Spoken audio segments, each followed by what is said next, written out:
berucap sungguh-sungguh kepada Tuhan. Tutupkan kepala, tutup mata, dan mari kita menyembah Tuhan. Kita naikkan pujian Bapa, Ku datang padamu.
Tuhan Yesus yang baik, terima kasih untuk hari ini, harinya Tuhan. Tuhan, kami mau datang beribadah kepada Tuhan dengan hati yang penuh sukacita. Kami rindu memuliakan nama Tuhan, memuji dan meninggikan nama Tuhan. Terima kasih Tuhan, kami berdoa kiranya Tuhan memberkati ibadah kami pagi hari ini. Hanya di dalam nama Tuhan Yesus kami berdoa dan mengucap syukur. Haleluya, amin. Ya, luar biasa adik-adik di rumah. Boleh tetap setia untuk kita beribadah kepada Tuhan ya. Sekarang kita bangkit berdiri yuk. Kita sama-sama puji Tuhan kita. Kita bersorak bagi Tuhan kita. Kita naikkan pujian happy ya, happy ya. Nah, adik ingat ya. Kita sama-sama memuji Tuhan pagi hari ini.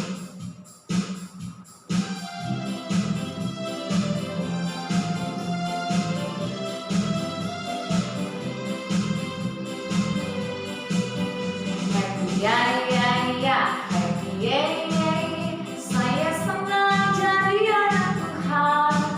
Siap jadi kemenangan, mau jadi impian, cintaku semakin mendalam. Happy ya ya ya, happy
Adik-adik di rumah, sekarang mari kita siapkan hati kita yuk untuk kita dengarkan firman Tuhan. Mari siapkan hatimu, mari lipat tangan, tundukkan kepala, mari kita mempersiapkan hati kita mendengarkan firman Tuhan. Jadikan kami seperti Samuel kecil. Mari Tuhan berfirman.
Shalom adik-adik.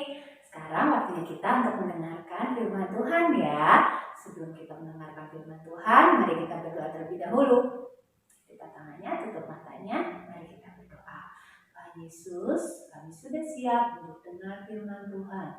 Roh Kudus-Mu tolong kami untuk jadi anak yang dengar-dengaran akan firman Tuhan. Menjadi anak yang dapat melakukan firman Tuhan yang akan kami dengarkan pada hari ini, sehingga firman Tuhan boleh bertumbuh, berbuah di dalam kehidupan kami. Terima kasih Tuhan, kami sudah siap untuk mendengar firman-Mu. Haleluya, amin. Nah adik-adik, Christine senang sekali bisa berjumpa dengan adik-adik untuk menyampaikan kebenaran firman Tuhan pada hari ini. Nah adik-adik, sebelum Kak Christine memulai firman Tuhan kita pada hari ini, Kak Christine mau tanya kepada adik-adik, apakah adik-adik pernah kehilangan orang yang adik-adik sayangi, orang yang berharga dalam kehidupan adik-adik? Mungkin kehilangan oma, opa, kakek, nenek, om, tante, mama, papa. Apakah kamu pernah merasakan kehilangan orang yang adik-adik kasihi? Atau kehilangan teman? Wah, rasanya pasti sedih sekali ya. Kak Christine pun juga pernah merasakan kehilangan orang yang disayangi, orang yang dikasihi. Rasanya sangat sedih sekali. Rasanya tidak bersemangat. Kak Christine sampai menangis loh. Nah, adik-adik, cerita firman Tuhan hari ini masih tentang lanjutan kisah bagaimana pengorbanan Tuhan Yesus, di mana Tuhan Yesus mati di atas kayu salib. Tuhan Yesus mati, ya, mati di kayu salib, kemudian dikuburkan. Demikian juga yang terjadi dengan murid-murid Tuhan Yesus. Murid-murid Tuhan Yesus sangat mengasihi Tuhan Yesus, sangat mengasihi Tuhan Yesus, dan mereka merasa kehilangan ketika Tuhan Yesus mati. Mereka sangat sedih ketika Tuhan Yesus mati, karena mereka berpikir bahwa mereka tidak bisa berjumpa dengan Tuhan Yesus lagi. Mereka sudah kehilangan orang yang begitu dikasihi. Nah, adik-adik, begitu pula dengan salah satu murid Tuhan Yesus. Nah, kali ini kita mau mendengarkan cerita yang terambil dari kitab Yohanes. Nah, adik-adik di rumah yang mempunyai Alkitab boleh dibuka Alkitabnya di dalam Injil Yohanes pasalnya yang ke-20. Injil Yohanes pasalnya yang ke-20 ayatnya yang ke-11 sampai yang ke-18. Injil Yohanes pasalnya yang ke-20 ayatnya yang ke-11 sampai yang ke-18. Judulnya Yesus menampakkan diri kepada Maria Magdalena. Maria Magdalena ini adalah salah satu murid Tuhan Yesus ya. Jadi dia seorang perempuan dan salah satu murid Tuhan Yesus yang sangat mengasihi Tuhan Yesus bersama orang-orang lain yang sangat mengasihi Tuhan Yesus. Nah, adik-adik, dikisahkan bahwa diceritakan di dalam Alkitab bahwa ketika Tuhan Yesus sudah meninggal, sudah mati, ya, Tuhan Yesus dikuburkan. Nah, di sini kita melihat bahwa Ibu Maria ini sangat sedih karena kehilangan Tuhan Yesus ya, kehilangan seorang gurunya, yaitu Tuhan Yesus. Dia sangat sedih. Nah, pada hari yang ketiga, Ibu Maria ingin melihat ke kubur Yesus, ingin menjenguk ke kubur Yesus. Nah, apa yang terjadi adik-adik? Ya, ketika Ibu Maria pergi ke kubur Tuhan Yesus, Ibu Maria ini melihat bahwa gua tempat di mana Tuhan Yesus dikubur ini sudah terbuka. Adik-adik tahu pada zaman ketika Tuhan Yesus ada, ya, kuburnya bukan kubur yang kita lihat seperti sekarang ini. Jadi ketika orang meninggal itu akan dimasukkan ke dalam sebuah gua. Kemudian guanya akan ditutup oleh batu yang besar. Dan untuk membuka batu yang sangat besar ini dibutuhkan tenaga beberapa orang laki-laki yang sangat kuat untuk membuka batu ini, untuk menggulingkan batu besar ini. Jadi butuh orang banyak untuk membukanya. Nah, Ibu Maria sangat heran. Ya, Ibu Maria Magdalena sangat heran.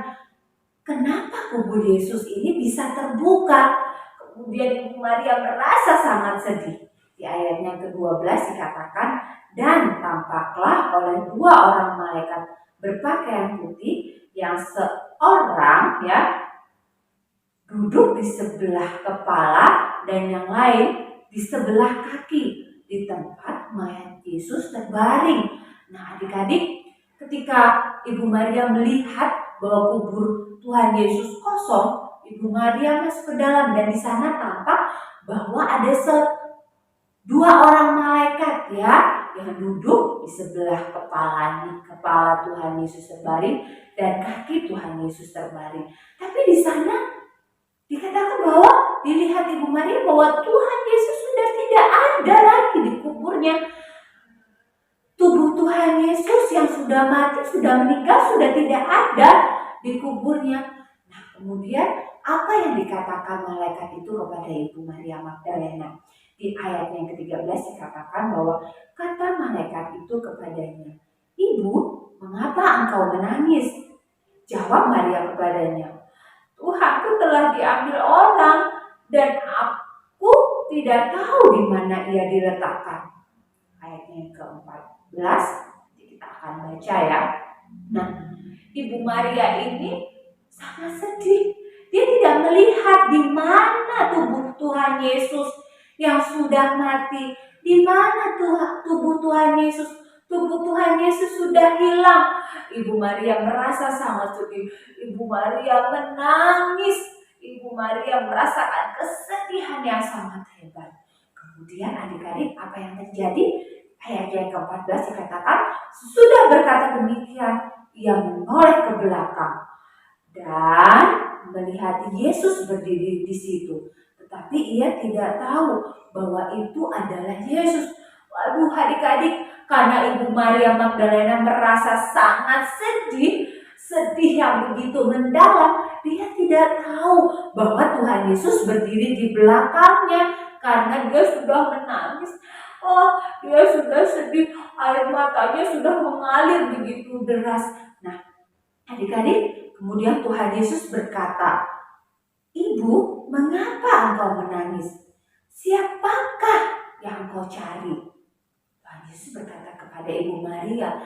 Tapi karena kesedihan yang begitu mendalam, Ibu Maria menyangka bahwa Tuhan Yesus ini penunggu taman, ya, penunggu taman.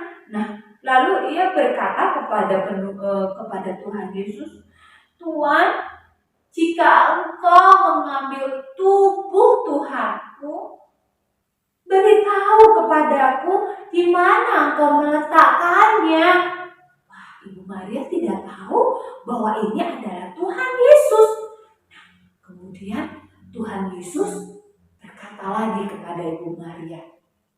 Dia memanggil, "Maria." Wah, di situ Ibu Maria langsung berpaling dan melihat, ya, kepada Tuhan Yesus. Dan dia berkata, "Rabuni," yang artinya guru. Dia memanggil Tuhan Yesus guru. Wah, dia menyadari bahwa itu adalah Tuhan Yesus. Wah, di dalam hatinya dia merasa kaget. Dia juga merasa senang bahwa itu adalah guru yang dikasihinya. Bahwa Tuhan Yesus sudah hidup, ya. Tuhan Yesus tidak mati. Kemudian Tuhan Yesus berkata kepada Ibu Maria bahwa ia harus memberitahukan kepada murid-muridnya yang lain bahwa Tuhan Yesus sudah hidup, bahwa Tuhan Yesus sudah bangkit. Nah, kemudian Ibu Maria pergi, ya, bertemu dengan murid-murid Tuhan Yesus yang lainnya, dan dia memberitahukan bahwa dia sudah melihat Tuhan Yesus, dan Tuhan Yesus berkata kepada Ibu Maria untuk menyampaikan bahwa Tuhan Yesus ini sudah bangkit kepada murid-muridnya, diberitahukanlah kepada murid-muridnya. Nah, adik-adik, dari kisah firman Tuhan ini kita belajar tentang satu sifat Tuhan kita, yaitu peduli. Tuhan kita, Tuhan Yesus adalah Tuhan yang peduli. Dia mengetahui kesedihan yang dialami oleh Ibu Maria Magdalena karena kehilangan Tuhan Yesus. Tuhan Yesus tahu Ibu Maria merasa sangat sedih. Nah, oleh karena itu Tuhan Yesus menampakkan dirinya kepada Ibu Maria ini, dan Tuhan Yesus mau menghibur Ibu Maria supaya Ibu Maria ini tidak sedih lagi, ya, tidak larut dalam kesedihan. Kita tahu bahwa Tuhan kita, Tuhan Yesus adalah Allah yang peduli. Nah, adik-adik, kita tahu bahwa Tuhan kita juga peduli dalam kehidupan kita. Sesedih apapun, ya, yang kita alami, ya, ketika kita merasa sedih, kita mau menangis, kita tidak bersemangat, Tuhan Yesus itu tahu, Tuhan Yesus itu peduli, ya. Tuhan Yesus itu tahu keadaan adik-adik, ya. Adik-adik di sini kita perlu datang kepada Tuhan Yesus, berdoa kepada Tuhan Yesus. Tuhan Yesus itu memperhatikan kita. Tuhan Yesus itu mengetahui kondisi kita. Ketika adik-adik dalam kondisi tidak baik, Tuhan Yesus tahu. Adik-adik dalam kondisi sedih, Tuhan Yesus tahu. Adik-adik ketika adik-adik menangis, tidak bersukacita, tidak bersemangat, Tuhan Yesus tahu. Mari datang kepada Tuhan, berdoa kepada Tuhan. Imani dan percaya bahwa Tuhan Yesus senantiasa melindungi adik-adik, menyertai adik-adik. Tuhan Yesus akan menghibur adik-adik yang mengalami kesedihan. Tuhan Yesus akan selalu berada di sisi adik-adik dalam kondisi yang tidak menyenangkan sekalipun. Karena Tuhan kita adalah Tuhan yang peduli, Tuhan yang mengasihi kita. mengetahui segala kondisi kita. Nah adik-adik, oleh karena itu ketika kita sudah tahu bahwa Allah kita, Tuhan kita, Tuhan Yesus adalah Allah yang peduli, adalah Tuhan yang peduli. Mari sebagai anak-anak Tuhan, kita juga harus memiliki sikap peduli terhadap orang lain, terhadap mama papa, adik kakak, ya, ataupun kakek nenek, om tante, teman-teman kita, orang-orang di sekitar kita yang membutuhkan bantuan, yang membutuhkan pertolongan, ya, yang membutuhkan penghiburan.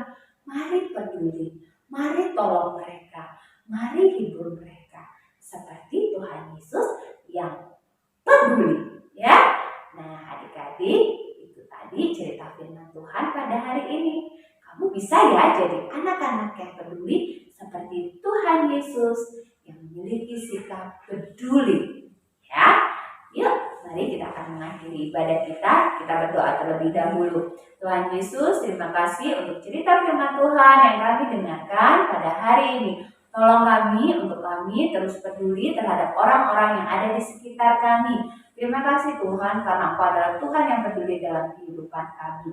Di dalam nama Tuhan Yesus kami berdoa dan bersyukur. Haleluya. Amin.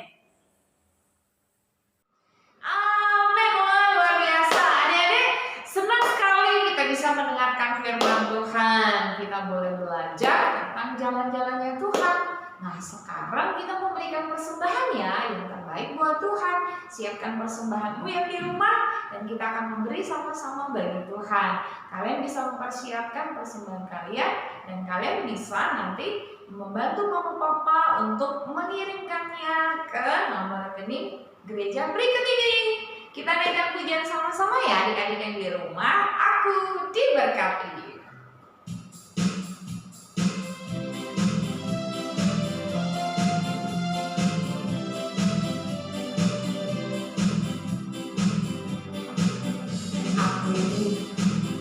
Berkati sepanjang hidupku diberkati, bila bangun pagi hari, siang berganti malam, aku diberkati,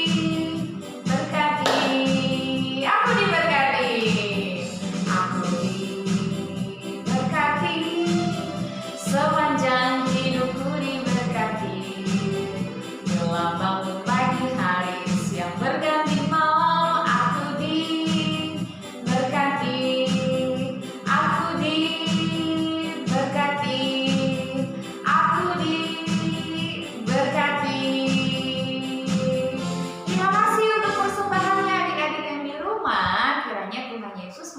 Kalian semua. Nah, sekarang adik-adik dikasih oleh Tuhan, kita mau sama-sama bangkit berdiri. Kita mau mengakhiri ibadah sekolah minggu kita pada hari ini. Mari ajak mama dan papa, genggam tangan adik dan kakak, kita mau terima berkat yang daripada Tuhan. Mari kita naikkan pujian sama-sama. Bapa, terima kasih.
Tuhan memberkati kami di dalam studi dan sekolah kami. Tuhan juga memberkati mama dan papa. Tuhan juga memberkati bangsa kami Indonesia dan memberkati kami hari-hari ini dari virus COVID-19. Tuhan menjaga kami, memberikan kami keselamatan daripada Tuhan. Pertemukan kami pada minggu depan di ibadah sekolah minggu KA Bukit Pluit. Tuhan, terima kasih untuk ibadah hari ini. Kiranya damai sejahtera, sukacita, dan berkat yang daripada Tuhan menyertai dan memberkati kami semua. Di dalam nama Tuhan Yesus, kami berdoa dan mengucap syukur mengakhiri ibadah sekolah minggu hari ini. Haleluya.